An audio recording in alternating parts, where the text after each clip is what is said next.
เอ้าสบายดีสุขคนโอ้ยเป็นได้เนาะเทวดาเอ้ยเมื่อวานนี่ค่อยเบาว่าสิอันปลุกหัวสิไข่กับยินเราเข้าไปจอกหนึ่งจุดหูบูชาหั่นเจ้าก็ยานแต่ค่อยปลุกค่อยจุดหูยินเราเฮ้ยเนาะ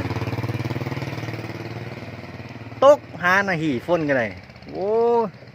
ตกมาย่างมาซะน่ะตกบักคือเม็ดบักย่างเมื่อคืนเนี่ย เมียงขอยได้ยินว่าอันนั้นวะได้น้ำโป๊ดสิวะโอ้เจอโศกสร้างไอ้แป้งเด้เทวดาเอ้ยคำว่าได้น้ำโป๊ดก็ได้เรือก็คักได้สร้างกันได้เอาอันสร้างพมยาวไปเด้อมันค่อยคักสร้างพมสันโบพานได้มันโบเล้าใจว่าสันเอาสำนี้ก่อนมือเนี่ย